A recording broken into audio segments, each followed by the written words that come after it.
মৰমৰ ছাত্ৰ-ছাত্ৰীসকল, আজি আমি জৱাহৰ নৱোদয় বিদ্যালয়ৰ ৬ষ্ঠ শ্ৰেণীৰ নামভৰ্তিৰ বাবে হোৱা প্ৰৱেশ পৰীক্ষাৰ বেচৰ যিটো দ্ৰুতি, সময় আৰু দূৰত্ব যিটো চেপ্টাৰ আছে সেই তাৰ ওপৰত চমুকৈ আলোচনা কৰিবলৈ লৈছো।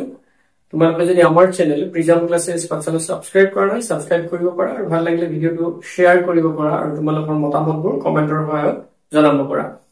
আমি তাৰ বিষয়ে দ্ৰুতি মানে আমি যেটো জানো স্পিড, দ্ৰুতি মানে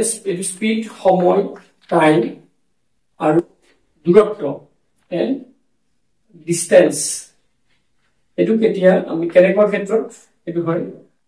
তোমালোকে জানো। স্পিড বুলি ক'লে স্পিড শব্দটো বেছি ভালকে জানো তোমালোকে, কেনে গাড়ী স্পিড, এখন গাড়ী স্পিড বুলি কেতিয়া কওঁ আমি, সি যদি বেছি জোৰে যায় মানে ইয়াৰ পৰা এ এখন ঠাই আৰু বি আন এখন ঠাই, এই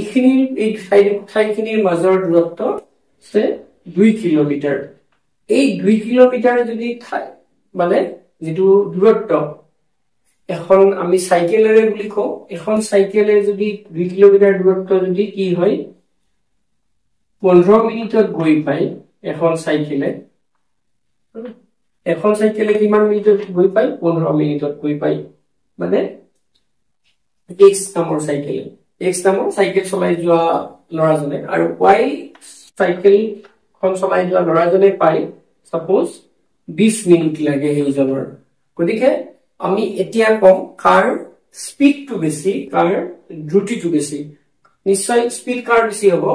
যিজনে কম সময়ত পায় সেইজনৰে কি বুলি কম আমি স্পিডটো বেছি বুলি কম।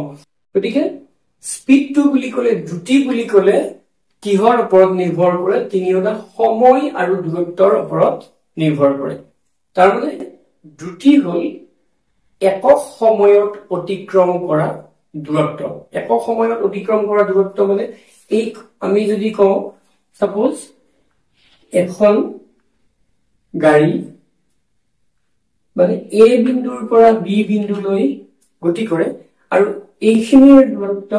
কিমান 40 কিলোমিটাৰ। আৰু এইখিনি অতিক্ৰম কৰোতে গাড়ীখনৰ সময় লাগে কিমান 2 ঘণ্টা লাগে। এইখিনি সময় এইখিনি অতিক্ৰম কৰোতে, গতিকে এই গাড়ীখনে 2 ঘণ্টা লাগে কিমান 40 কিলোমিটাৰ অতিক্ৰম কৰোতে। তাৰমানে 1 ঘণ্টাত গাড়ীখনে কিমান যাব, 1 ঘণ্টাত গাড়ীখনে যাব 20 কিলোমিটাৰ যাব 1 ঘণ্টাত। এতিয়া দ্ৰুতি হ'ল কি, গাড়ীখনে বা কোনো এটা বস্তুৱে একক সময়ত অতিক্ৰম কৰা দূৰত্বকে তাৰ কি বুলি কয় দ্ৰুতি বুলি কোৱা হয়, স্পিড বুলি কোৱা হয়। গতিকে ইয়াতে এই গাড়ীখনৰ স্পিড কিমান হ'ব একক সময়ত, মানে আমি যদি স্পিডৰ হেৰিটো কওঁ এটো 20 কিলোমিটাৰ প্ৰতি ঘণ্টা, আৱাৰ পাৰ আৱাৰ। তাৰ মানে এই গাড়ীখনৰ স্পিড হ'ব কিমান 20 কিলোমিটাৰ প্ৰতি ঘণ্টা। তাৰ মানে আমাৰ কি হ'ল গাড়ীখনৰ বা দ্ৰুতিটো কিহৰ ওপৰত নিৰ্ভৰ কৰিব, সময় আৰু দূৰত্বৰ ওপৰত নিৰ্ভৰ কৰিব। তাৰ মানে আমাৰ যদি দূৰত্বটো বাঢ়ি যায়, স্পিডটো একে থাকে, দ্ৰুতিটো একে থাকিলে আমাৰ কি হ'ব, দূৰত্ব বাঢ়ি গলে তাৰ কি হ'ব, সময়টো বাঢ়ি যাব। নিশ্চয় এইখিনি বুজি পাইছা। এতিয়া আমি দূৰত্ব এই তিনিওটাৰ মাজৰ যিটো সম্পৰ্ক,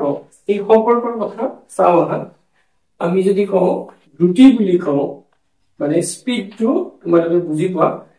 সেই দ্ৰুতিৰ কিহৰ ওপৰত নিৰ্ভৰ কৰিব, দূৰত্ব হৰণ সময়। এইটো আমি মনত ৰাখিব লাগে। এটা ফৰ্মুলা মনত ৰাখিলে আমাৰ হ'ব। দ্ৰুতি বুলি ক'লে কি, দূৰত্ব হৰণ সময়। এতিয়া এইমাত্ৰ আমি কি পালো, এই গাড়ীখনে কিমান সময় কিমান দূৰত্ব যায় 40 কিলোমিটাৰ যায়, 40 কিলোমিটাৰ। কিমান সময় লাগে 2 ঘণ্টা লাগে, 2 আৱাৰ লাগে, 2 আৱাৰ্স লাগে, 2 ঘণ্টা সময় লাগে। গতিকে এইটো যদি কাটাকাটি যায় 20, তাৰ মানে 20 কিলোমিটাৰ পাৰ আৱাৰ, মানে প্ৰতি ঘণ্টাত 20 কিলোমিটাৰ হয় গতিকে এইটো হল দ্ৰুতিৰ যেটো ফৰ্মুলা আৰু যত দূৰত্ব আৰু সময়ৰ মাজত কি আছে এই তিনিটাৰ মাজত যেটো সম্পৰ্ক এটো আমি মনত ৰাখিলে হল এনেকে দ্ৰুতি দূৰত্ব হৰণ সময় এটা দূৰত্ব যদি বাঢ়ি যায় তেতিয়া কি হ'ব আমাৰ দূৰত্ব যিমানে বাঢ়ি যাব সময়টো যদি একে থাকে দূৰত্ব বাঢ়ি গল কিন্তু সময়টো কি আছে একে থাকে তাৰ মানে আমাৰ কি হ'ব দ্ৰুতিটো বাঢ়ি যাব তাৰ মানে সময় একে থাকে মানে 1 ঘন্টাত যদি এইখনে কিমান গৈছে 20 কিলোমিটাৰ আৰু কোনোবাৰ যদি দূৰত্বটো বাঢ়ি যায় 40 কিলোমিটাৰ হয় 1 ঘন্টাত যদি 40 কিলোমিটাৰ যায় এইখনৰ স্পিডটো বেছি হ'ব দ্ৰুতিটো বেছি হ'ব এতিয়া এইটো আমি এনেকৈ লিখিব পাৰো